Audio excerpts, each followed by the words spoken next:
So I think we can start now.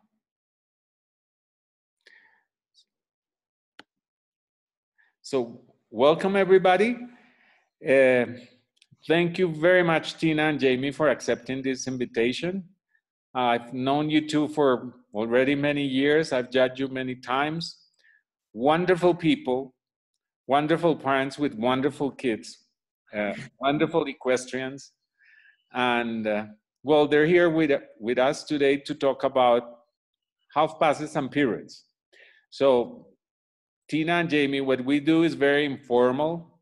So you just can start. I will make questions, or people can make questions through the chat. So once they send me the chat, I will ask the question. But this is very informal, just like feel like we're in a living room talking about how you train, how you show. So let's start with that. Do you want to start with the half passes or with the pirouettes? Let's start with pirouettes. Yeah, we'll start with pirouettes. Yeah. Well, thanks for having us. First of all, we're happy, excited to do it. Honored that you asked us. Yes, thank you very much. My pleasure. It's cool to see so many people from different countries. It's a neat way to bring everyone together, that's for sure. Now that we're stuck doing not much, not being able to show. So training seems to be the big focus now for most of us, that we can't compete. So for us, it's been really kind of nice to slow down, train, really focus on the horses without really much of a schedule and timetable pressure to try to go for competitions and going for the Olympics and all the rest. So it's been a nice way to step back and really look at everything in detail, I think.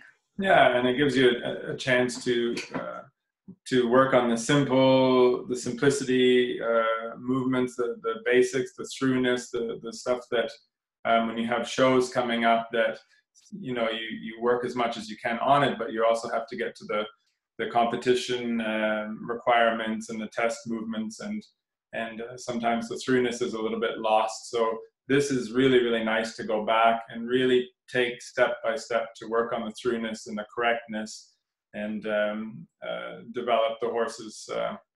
And they've skyrocketed in their training the last few months. It's been really, really nice. Yeah, and mentally, I think for the horses and for us, it's been great.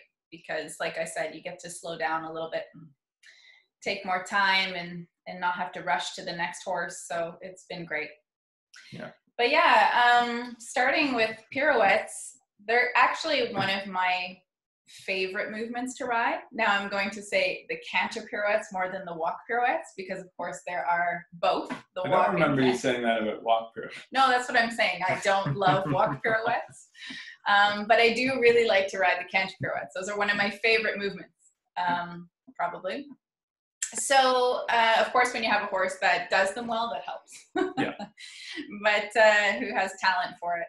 So with the pirouettes, of course, we have, when we agreed to do the talk, and I said, oh yeah, the pirouettes, great. And then I started making some notes, and I said, oh yeah, there are the walk pirouettes too. So we probably should also talk about the walk pirouettes. The walk pirouettes. So maybe we'll start with the walk pirouettes, since the walk. Yeah, that's a good idea. Yeah. Now, I think the walk pirouettes are quite difficult to ride. Like I said, they're not really my favorite thing to ride. They're right in front of the three judges' booths, so there's nowhere to hide. When you have a horse that doesn't have the best walk or doesn't collect the easiest.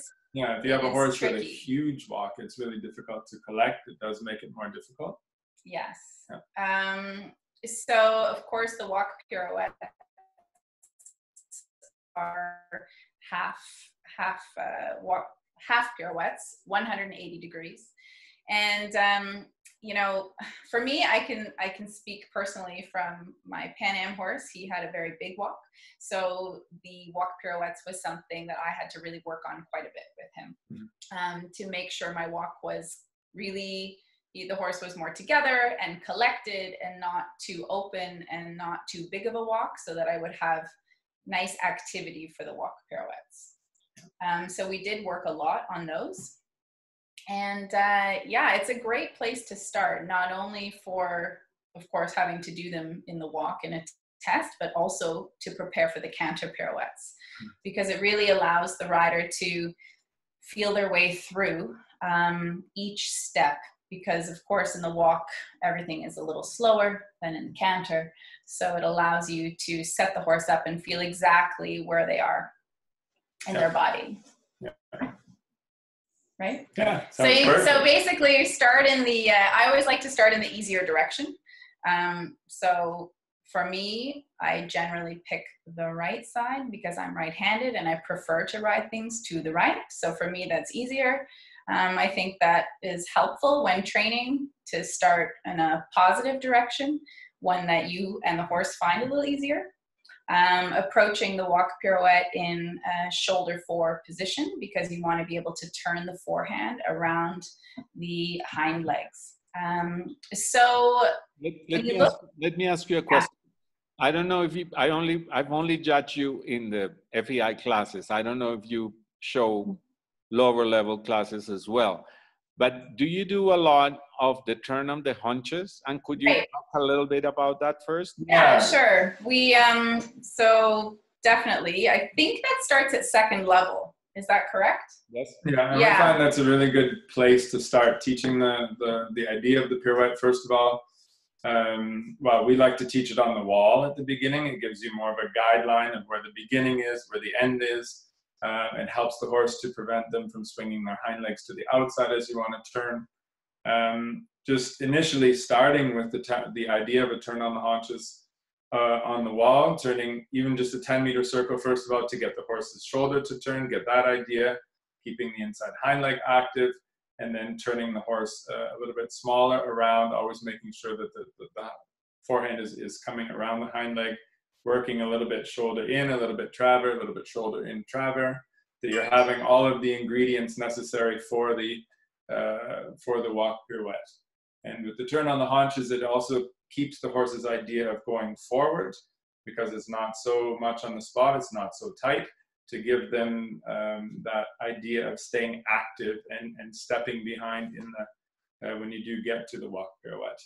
So the turning on the haunches is where we start, and liking to do it off the wall at the beginning.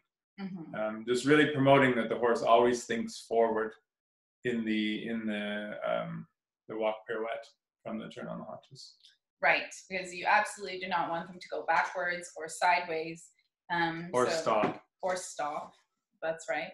And I think what's difficult as well is keeping the same walk between later on, when you actually have to put the 2 walk pirouettes together, maintaining the same walk that you have between the pirouettes as well as in the pirouettes. That's tricky. So the other thing that's important, of course, is sitting in the direction of the pirouette, sitting over your inside seat bone.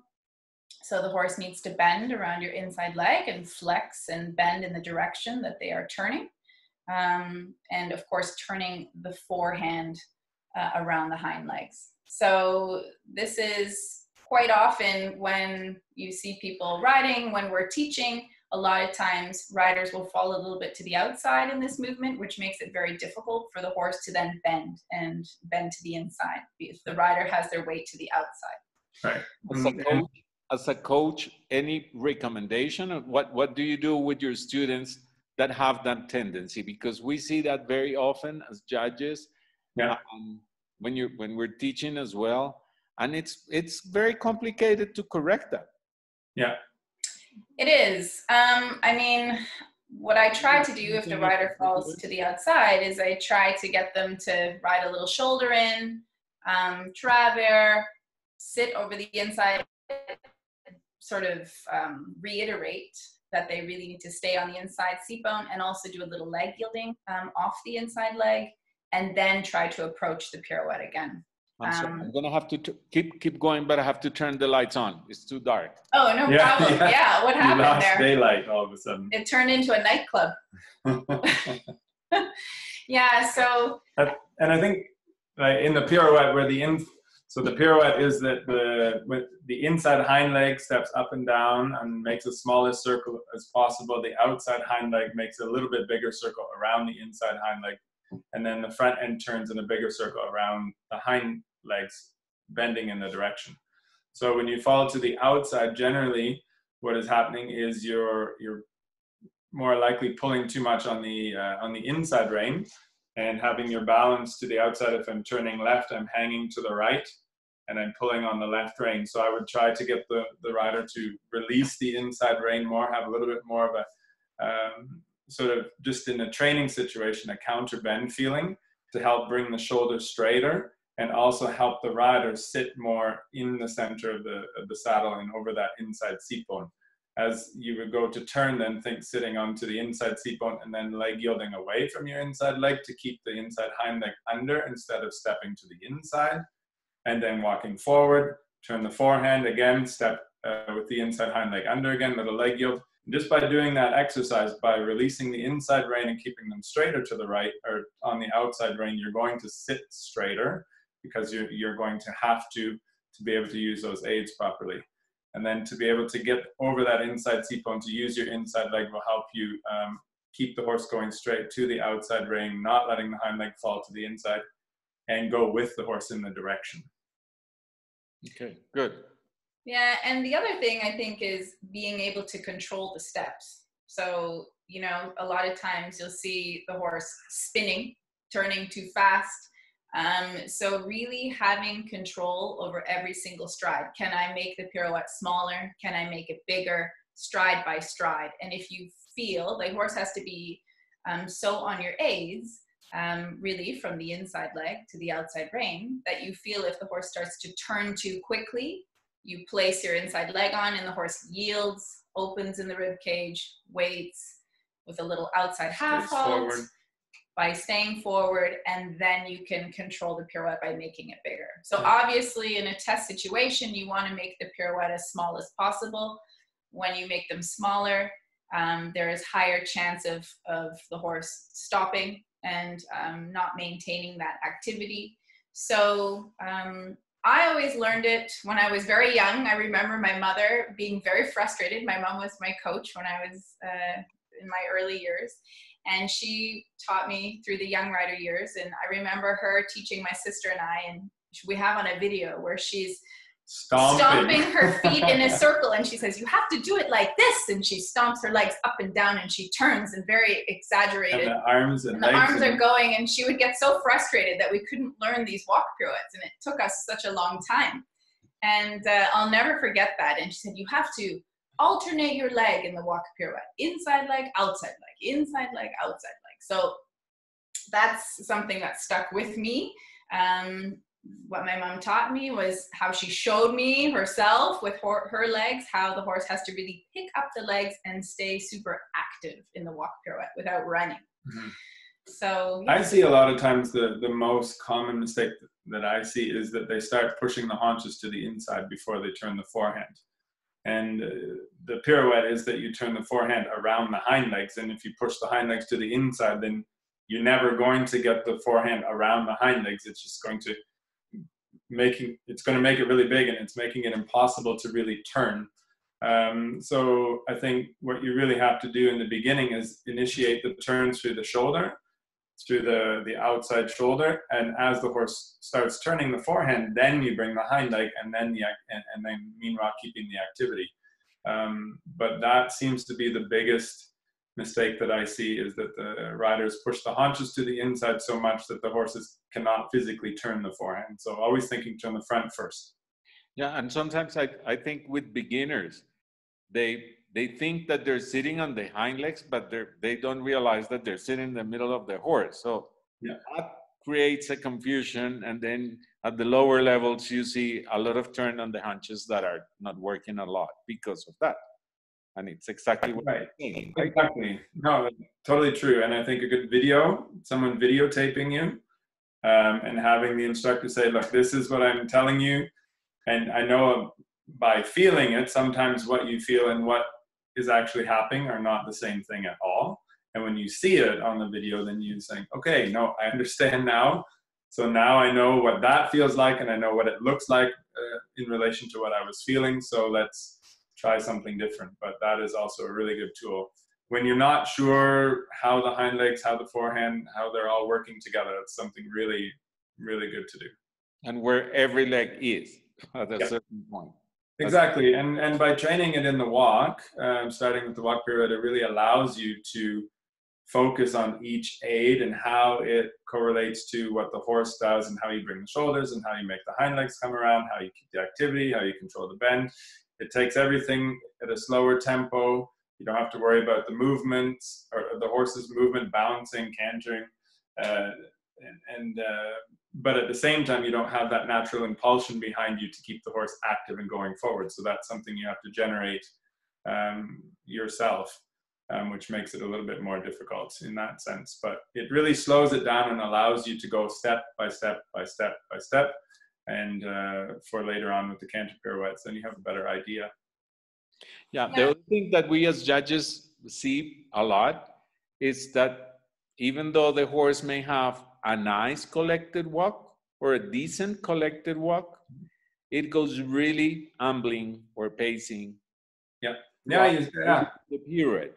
And Yeah. that sometimes bring like disparities in judging.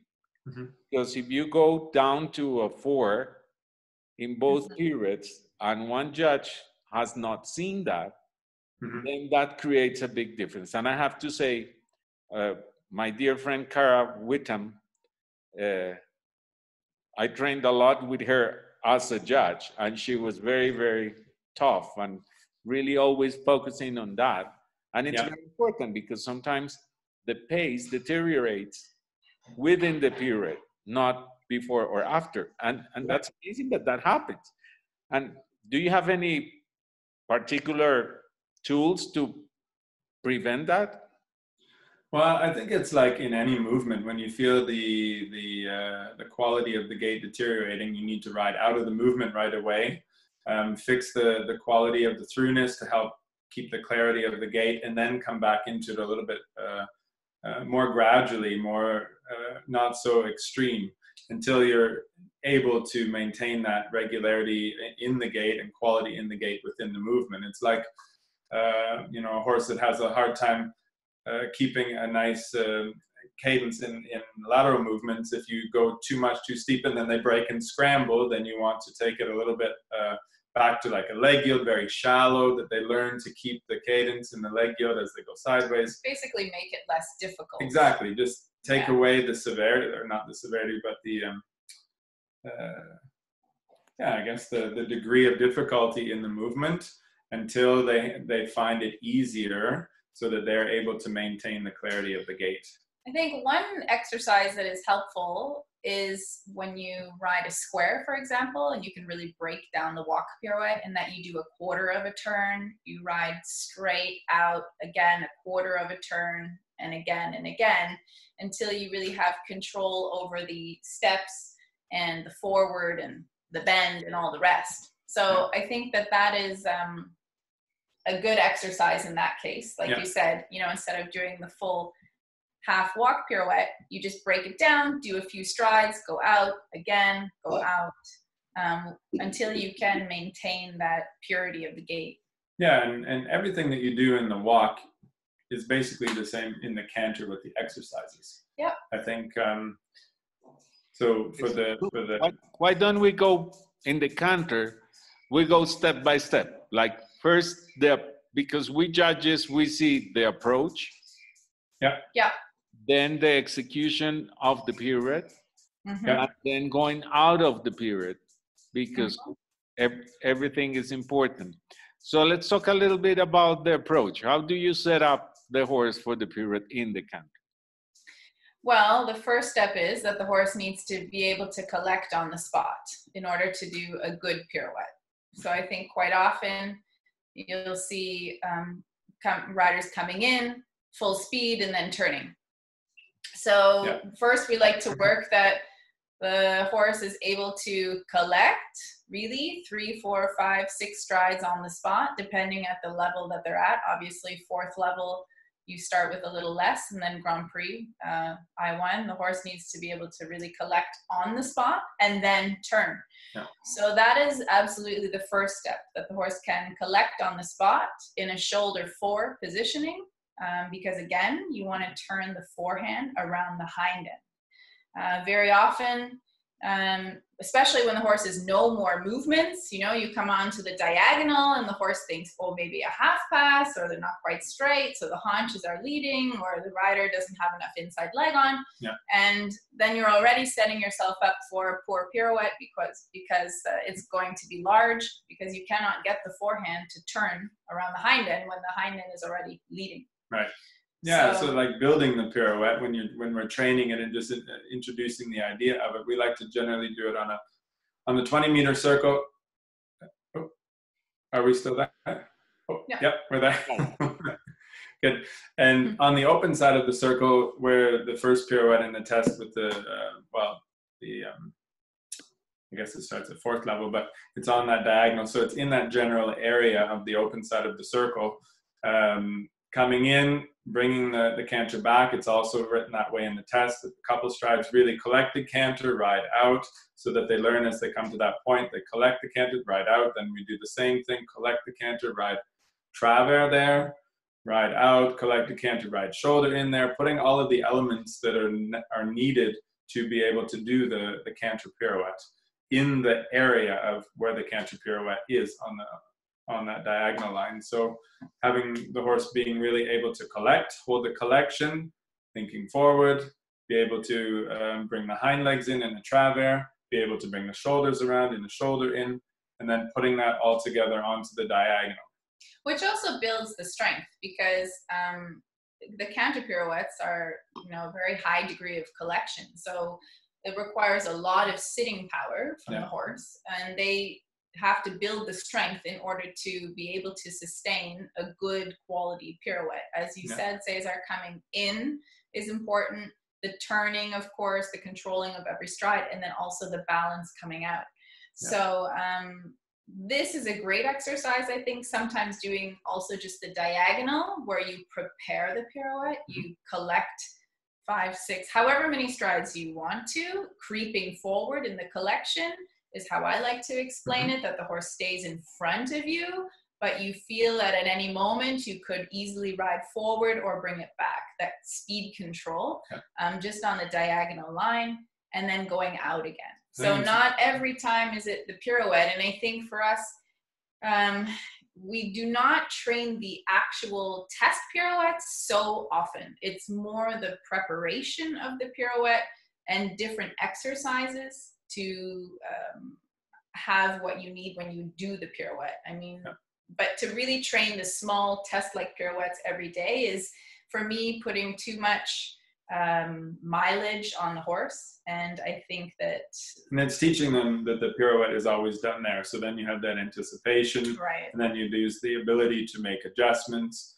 What I always found learning pirouettes is that I would come in, do the pirouette, and come out and not know what happened. It was done so fast. It's like, okay, what just happened? What did I do? I don't know. I think it was a pirouette, but not really sure. So what I found really important is that you stay in the moment a little bit longer, that you work in a working pirouette, and you're able to make it smaller. And as you make it smaller, then you're able to make it bigger. And then as you make it bigger, then you're able to make it smaller, that you're really staying in the moment of the pirouette and being able to influence the horse with making the forehand come around, bringing the hind legs more in, making the canter a little bit more active, a little bit more collected, a little bit more forward. All those things that need to be there, at your fingertips in the moment of the pirouette. But it gives you time to digest what you're doing. It gives the horse time to digest what you're asking of it, and it also brings more confidence to the horse in that they know what the pirouette is, because they've really understood it, because they've been in that pirouette a little bit longer. I don't mean hold them on the spot in the pirouette. That's not what I'm saying. That's very difficult, but just, playing with the in and out, that you give yourself and your horse more time to experience the pirouette and feel the influence of your aids and what that does. Mm-hmm. Okay, I would like to ask a question. Yeah. That is perfect, and I think it's a very good explanation of how to train. During the actual competition, for the really, really high marks, we don't want to see too much preparation. So usually, like when you are in full control, like you usually are, how many strides do you go to that very, very, very collected canter before you start your period? I would say 2 to 3. Good, which is perfectly acceptable. Yeah. And sometimes I remember once in a clinic with judges, we were watching videos of the horses that really get the 9s and 10s for pirouettes, and sometimes too much preparation can make a 10 disappear. Or if the horse starts really losing the 3 beat in too much preparation, right, then there is a problem there that would make you go down a point or two. Right. But really the preparation is very important. So now we can go to the actual movement. Yeah. Yeah, and the other thing I see too is people don't collect at all because they think the horse is going to stop. And that I think is something that you really, the training is done wrong at that point, that you need to be able to collect with the horse still thinking forward so that you can then, I say that you always need to then ride the canter in the pirouette. Yeah. So you can collect, and then as you're asking for the pirouette, then you're thinking, canter and make it really nice and expressive as they jump around, instead of trying to collect at that moment. That's the wrong moment to collect. The collection has to be done before, so you can give gas in the pirouette and have expression in the pirouette and come out. And if you allow me, I would like to make a comment. In the young rider classes, they have this pirouette at X. Yes, I know. Even more difficult than the St. George.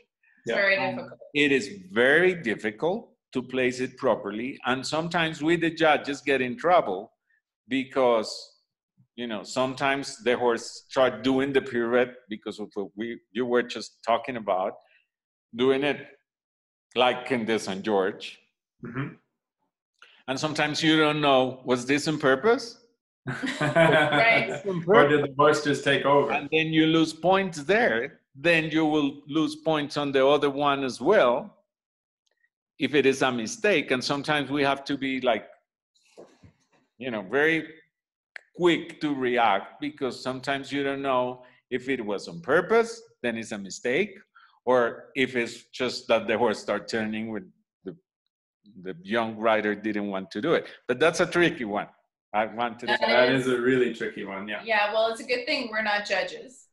And I know when I was a young rider, I wouldn't want to judge that. When I was a young rider, our half pirouette was on the center line. Yeah, the half pirouette. Came down the center line and did a half pirouette. It was a long time ago. Yeah, well, not so long ago, I guess, but yeah, and both not that long compared to me. I'm just joking. I'm joking around. I like to tease him. He's sensitive about his age. There we go. Okay, so let's go okay, so you're coming to the pirouette, getting the collection, shoulder forward thinking, and then let's talk about the turn itself. Okay, so basically I would turn with my outside rein, making sure the horse is bending through my inside leg, a little flexion to the inside, and turning, riding forward, and turning around however many strides. If I'm doing a half pirouette, I think it's 3 to 4 strides, and then of course the full pirouette 6 to 8. Yeah. So I'm also trying to make sure my strides are even. I'm not, of course, wanting one small stride and then a big stride, trying to get the even strides around, keeping the flow of the pirouette. And of course, as I ride out of the pirouette, maintaining the balance that the horse isn't sucking back or stopping. Or launching forward. Or launching forward, right? Yeah. Which is quite difficult because a lot of times you see, and it's happened, of course it's happened to me where I think, oh, that was great, that pirouette. And then you relax a little too much and then it's not good in the end. And then your whole pirouette is ruined because, pardon? usually in the second one. If the first one goes too well, okay, now I can risk a little bit more. I'm Yeah. going to get smaller. You stop riding and then bloop. Yep. Exactly. It can happen so fast. So I always say, don't celebrate too early. Like, you have to really make sure you ride every single stride, and then up into also including the flying change, because it's not over till it's over. No. So sometimes the horses can surprise you if you're not on the ball. So yeah. Yeah. Would you say it any Do different? you think, do you want to see the video? Yeah, so we have a video. Which one do you want to show? Do you want to do, we have one exercise where we do, well, we have one where we do the actual pirouette. Do you want to show that one? The half pirouette? Let's do the one with the preparation. Okay. Let me look. Yes. Okay.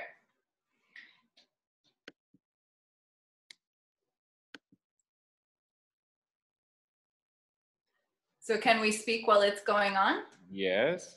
Okay. Do So you this see it is, now? Do you see it?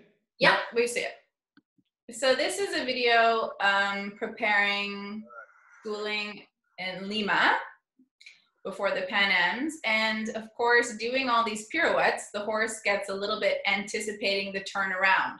So what I'm working on here is that I do a V. So I do only a quarter of the turn instead of the full half pirouette, so that the horse stays waiting on my inside leg and doesn't anticipate or spin around and do his own thing without me. So we did this a few times in training. I think the day before the competition. And then once I feel he's waiting, then I turn into the actual half pirouette. That was a really good one. Do we want to see it again? I think so. I think it's very impressive. Sure. Are you seeing it okay? We're seeing it sort of slow motion time. Oh, let me. No.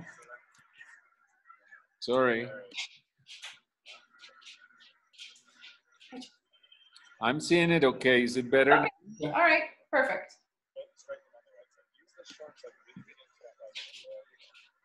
Yeah, no, just saying that exercise is such a great exercise, because you're going through all of the steps. You're going through the corner, you're going through the setting up on that diagonal line, the collection on the diagonal line, the shoulder forward, the initiating of the pirouette, and then the thinking forward and riding out early, that they're not getting to the point where they want to spin around. So, and it really teaches the horse to wait for the rider, stay in balance, and take step for step for step around.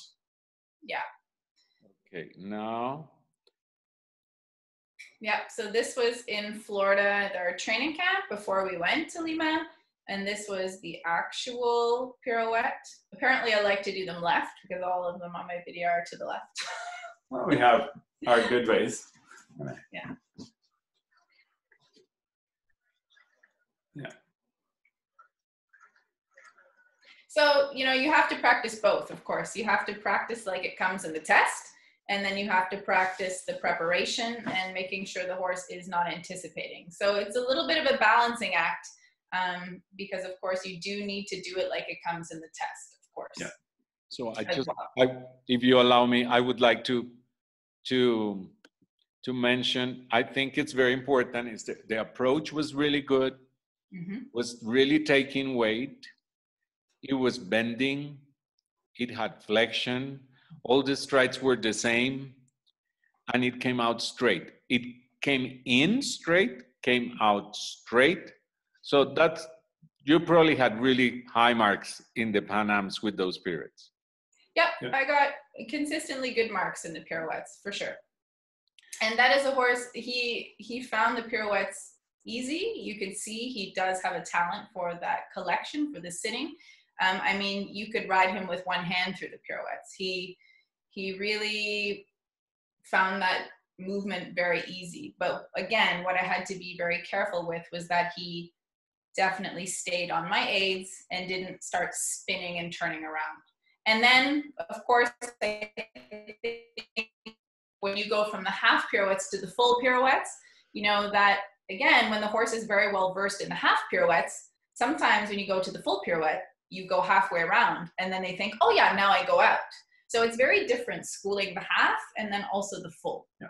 Or vice versa, if you do the full pirouettes all the time, and then now you only have to do half a pirouette, the horse keeps turning, and you have to ride out earlier. So yeah, it's like Jaimey said, there's another exercise actually that is a great one that I believe it was Cara that told us that exercise. We're going to give Cara a lot of credit here.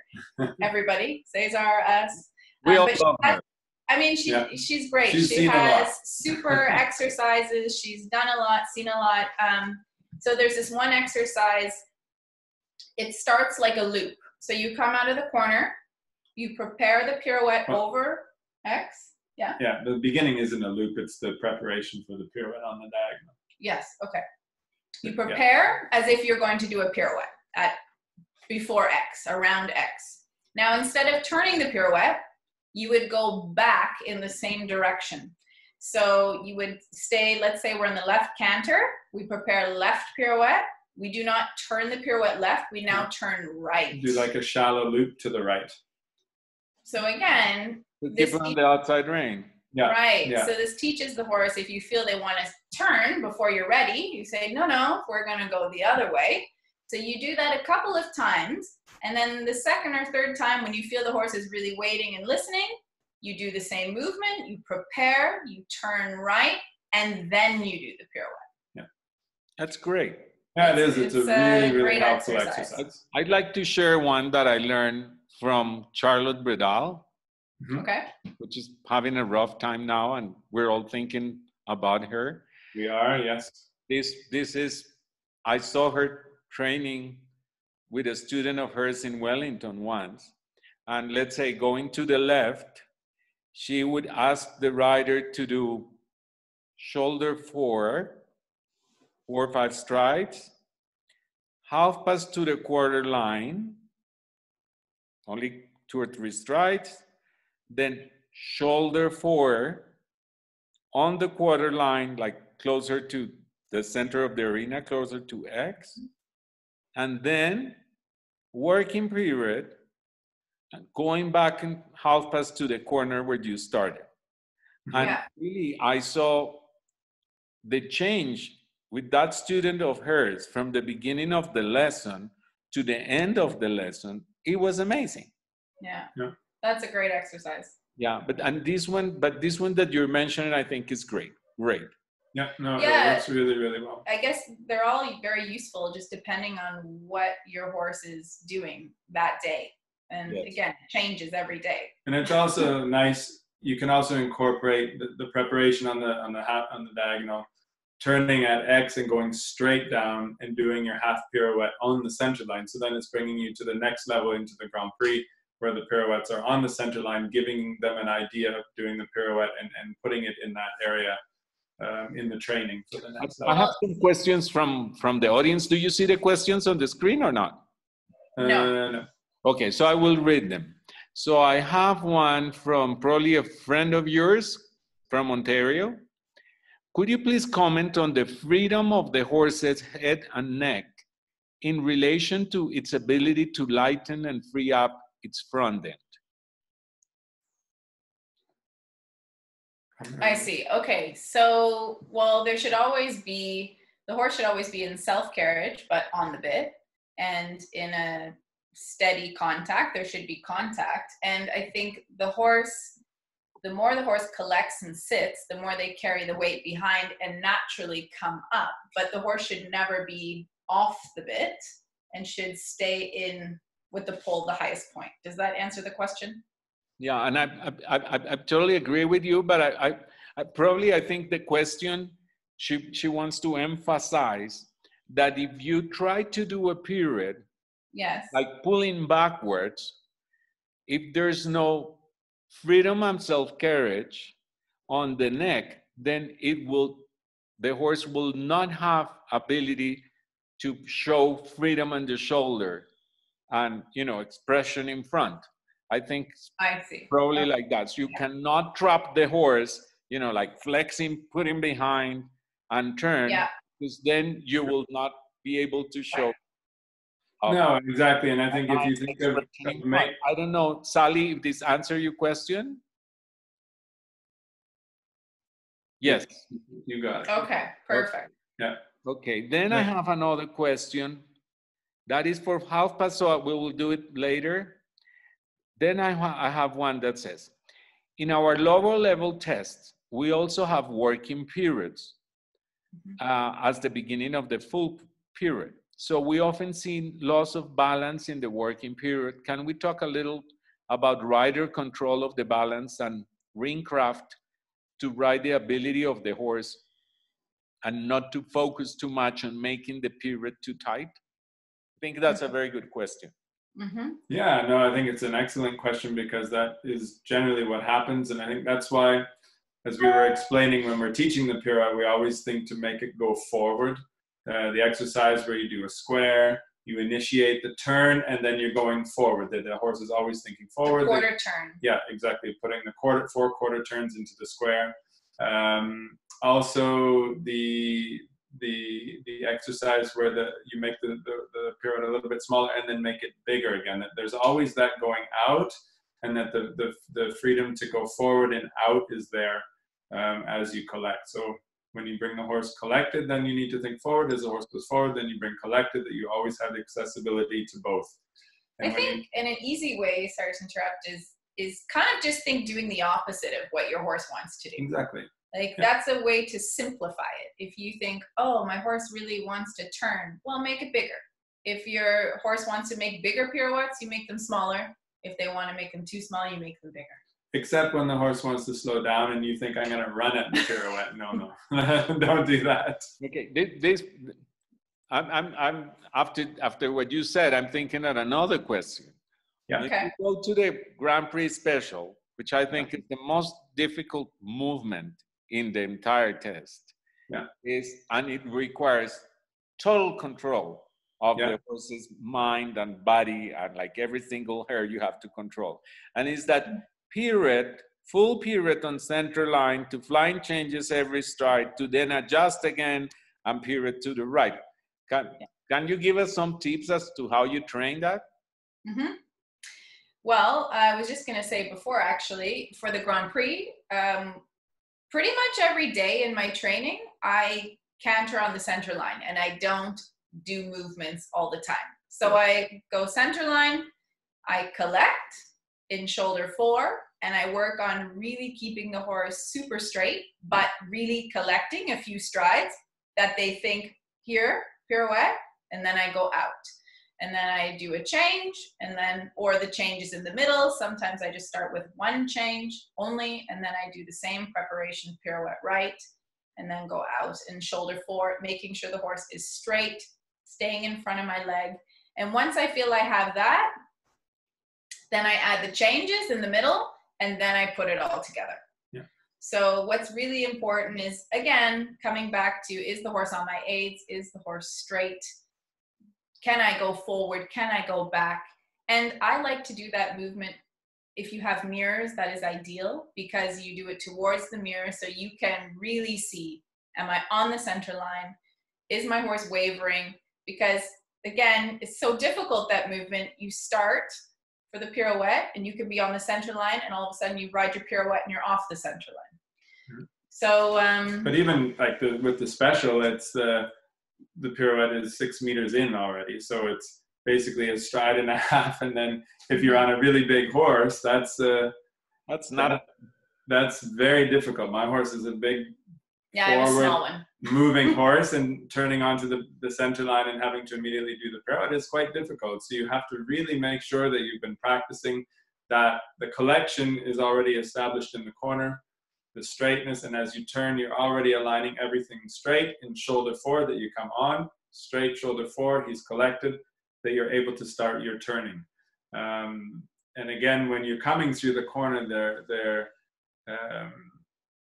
they're anticipating the pirouette, or even in a corner, quite often the horses will bring the haunches to the inside. So you're turning onto the corner, you have to make sure the horse's haunches don't come to the inside, a little bit to the outside, so that when they didn't start they step onto the center line instead of off the center line. I think is a very important thing to be doing at the beginning, not starting with the haunches to the inside, which is a very common thing as you come onto the center line, and then you're doing your pirouette on the quarter line instead of on the center line. I think this movement, the pirouette, is fascinating. It was always the movement that I like to ride the most. Yeah. And I think, you know, it shows when you have full control of a horse. Yeah, no, it sure does. Yeah. But then let's move now to the half pass. Yes. Half passes. The half passes. We already saw all the videos and pictures that you sent me about half pirouettes, right? Yep, we did. That's it. So now we're on to the half passes. Go now to trot, and I think we could start with a video. Sure. I think Jaimey is our video for the half pass with Donegal.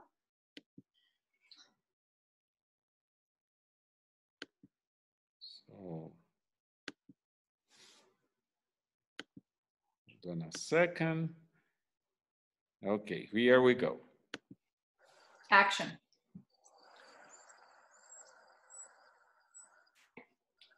Is it too slow or it's okay? Ours is slow, but this system, this Zoom platform is not perfect yet, but it can give you an idea. Yeah.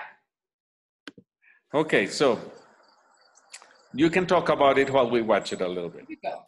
okay. Yeah, for me, the half passes are the most fun because I think that they're,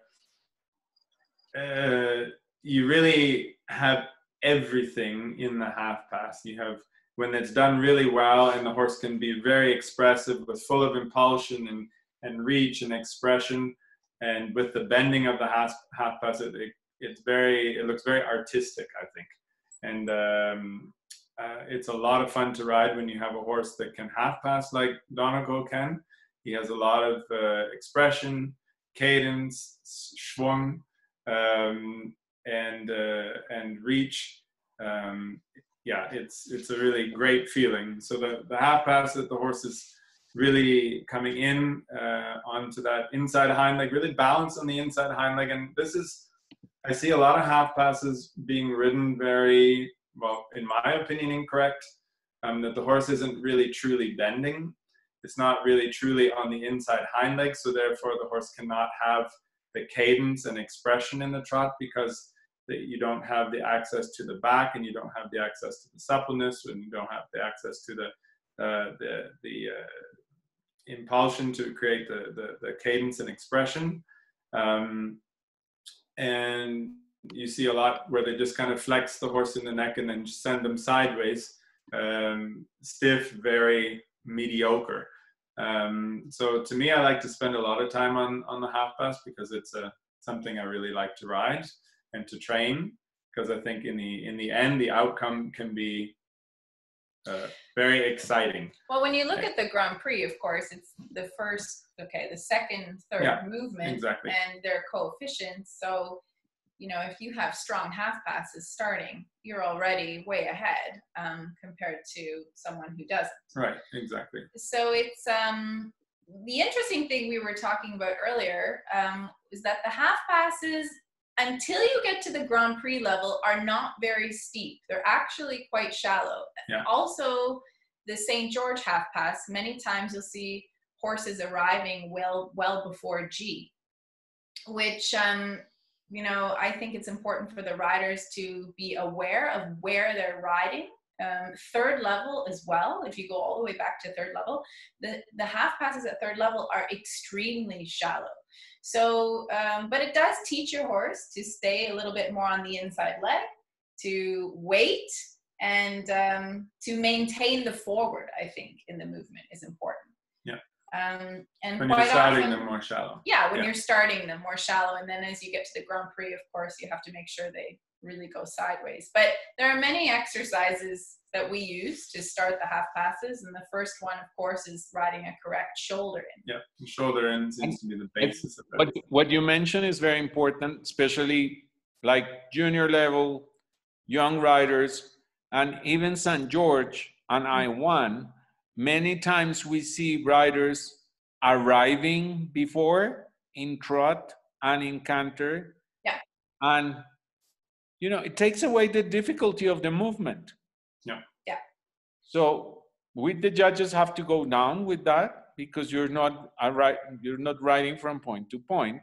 You're making it easier. Like, let's say in the zigzag in the St. George, if you arrive too early, then you have too much time to go straight, prepare your change, and the same, you go to the right, and then you arrive too early, and then you have too much time to go do your change. So it takes away the difficulty of the movement. Yeah. Right. And we see that a lot. Yeah, the placement of the movement is very important. Yes. Yeah. Exactly. Yeah. But yeah, for the all of the elements, the shoulder and the travers, the leg yield, everything is in the half pass, that they move, you know, forward, sideways, bending in the direction, shoulder leading parallel to the wall. So all of those elements, the shoulder and half pass, or shoulder and travers and leg yield, are all there. So training all of those movements to help you where you feel that you need some help. If the shoulder isn't going, being able to ride the shoulder in. If the hind legs are trailing, being able to ride travers. If they're not moving sideways, turn the half pass into a leg yield, that they really move sideways away from your outside leg. Well, and that can vary, because sometimes the horse pushes more through. Have you seen there the picture, your picture? Yes. That's an amazing.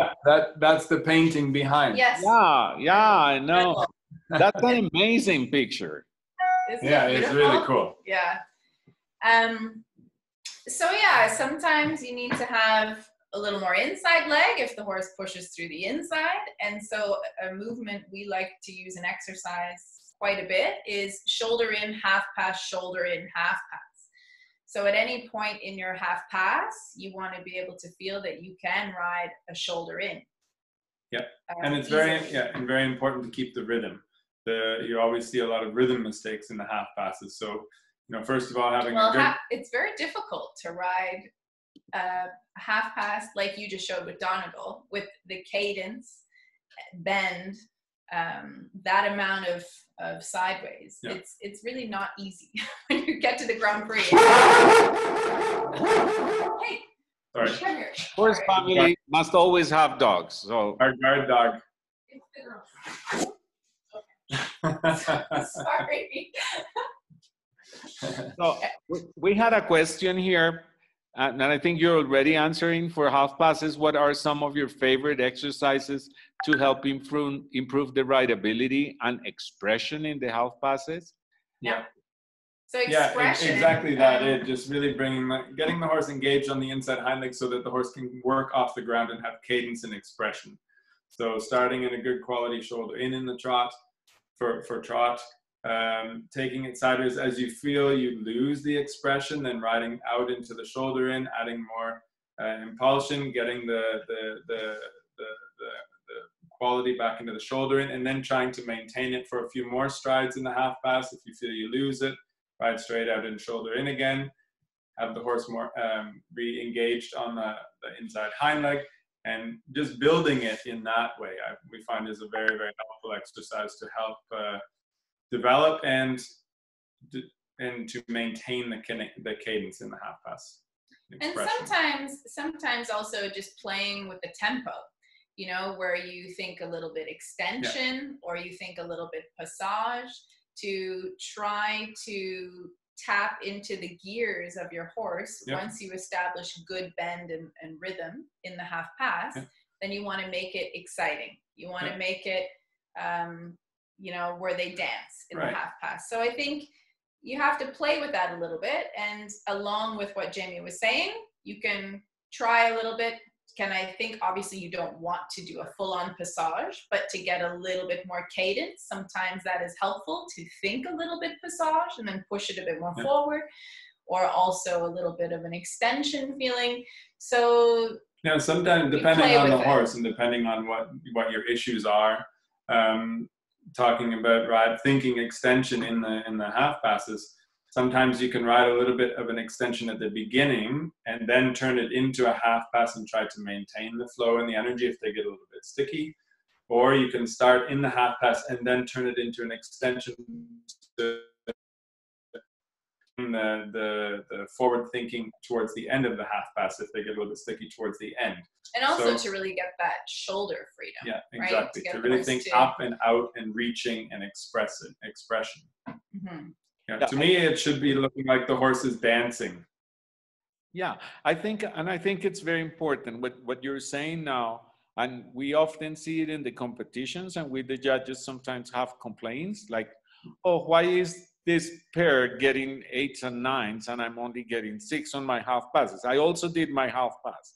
And many times it's just the quality of the trot. And, you know, it starts from the beginning.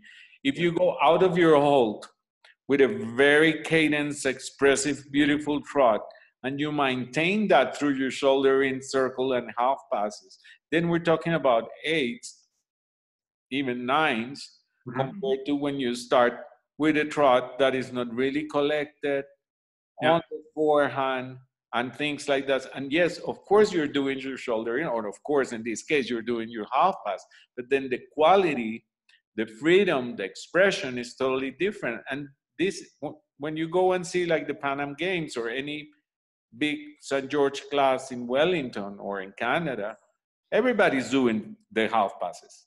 You know, everybody's actually doing all the movements. The one who wins is the one that does it with more fluency, quality, expression, cadence, and brilliance. I always like to, I mean, I find it very motivating to watch the best in the world. You know, living where we are, we don't get a chance. Of course, when we come to Wellington, we see a lot of great riders.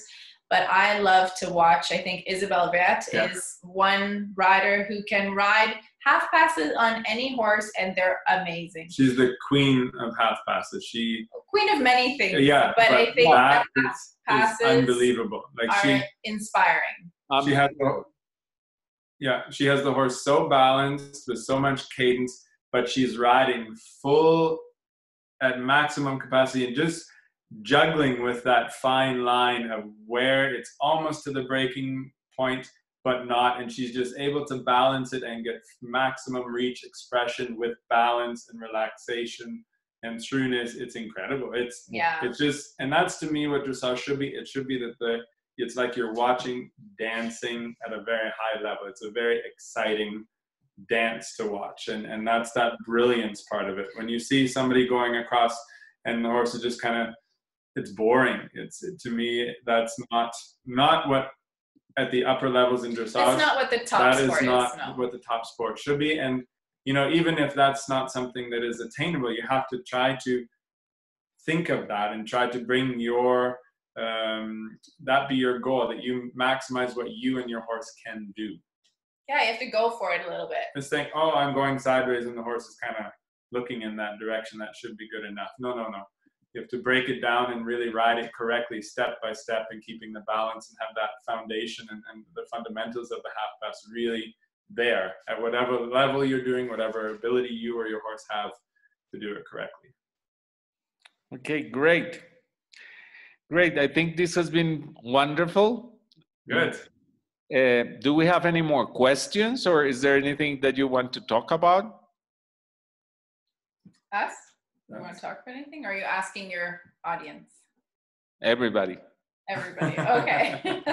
So what I'm gonna do is I'm gonna allow the microphones now. Perfect. Because sometimes people is shy to write, but then they're more not that shy. That'd be cool. When they can talk. So if you have any questions or you just want to thank, that's perfect. We have Florencia from Argentina. How are you, Florencia? ¿Cómo estás? Hi, Cesar. How are you? Good. How's everything? Very good. But as you, we're like in lockdown in Buenos Aires. Okay. We cannot go anywhere. Oh. And also in some class, we cannot ride. We can't even ride. Really? So Wow. Yes. That's not good. No. Yeah, that's not good for the horses. That's why at some farms, we just move the horses to different barns. Mm-hmm. Wow. It's just to adapt. Yeah. That's the new way of life for now. I think we all have to adapt. That's It for is, sure. Yeah, It's really from now interesting how many on, people for we the get to next meet 6 those months. Yes, it is. everywhere around the world. Well, Jaimey and Tina, thank you very, very much. I don't think we have any more questions. We Okay. Great. really enjoyed talking to you. Thanks for having us. Thank It was a lot you. of fun. I'm receiving a lot of messages. Everybody wants to thank you a lot. They all say that they really enjoy it. I have to Super. say that I did enjoy it as well. Great. So I hope to see you in Florida Yes. Yes. by then. Us as well. And I hope we have a good season next year and that everything is already settled down a bit more. Let's hope. Yeah, let's hope everybody stay healthy. Okay. All Well, right. thank you very much. Bye, everybody. Good evening. Bye-bye. Bye. Bye. Bye-bye.